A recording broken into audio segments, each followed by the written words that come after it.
I'm Steve Giles, Vice President, Landaas Company. Steve, we know that the value of bonds tends to fall as interest rates rise, and we're in a period now where interest rates have been rising. We expect them to continue to rise. So remind investors why they need to continue to hold bonds. Well, Joel, bonds provide a level of stability and a lot less volatility for investors when held in a diversified portfolio.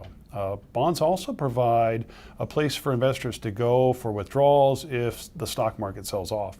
And finally, I think it's worth pointing out that when you do have opportunities of stock market sell-off, it's nice to know you've got something that's not in the market to use as dry powder, if you will, to take advantage of those opportunities, and that's where bonds come in. In the first quarter of 2018, bonds broadly declined in total return. What do you say to investors who see that as the safer part of their investment portfolio? Joe, I think it's important to understand what goes into total return. Total return is a component of both price movement as well as interest rate reinvestment.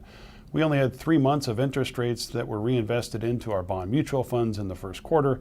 We still have 9 more months of interest payments that are going to help to offset that price movement that we saw because rates went up. The other thing to keep in mind is that bonds right now are coming off of extremely low yields in a very low inflationary environment.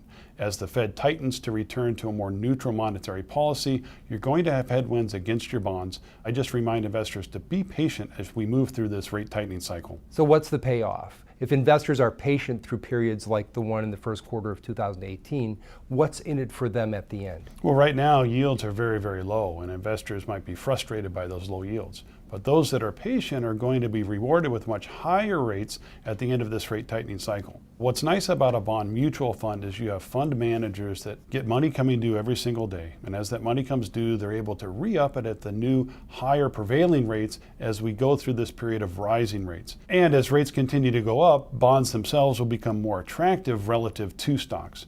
Right now, the spread between the earnings yield in the stock market and the prevailing interest rates in the bond market is very wide.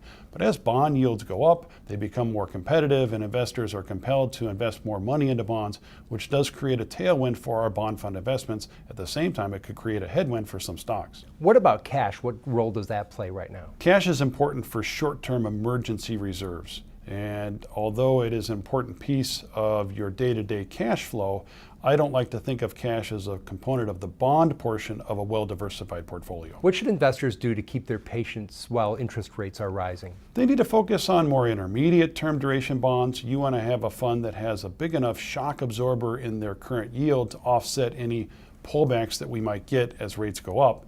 And I think it's also important to pay attention to the investment grade quality issues. This late in the business cycle, avoid the urge to invest in the higher yielding, often lower quality bonds that are out there, and instead focus on the investment grade quality intermediate term bonds.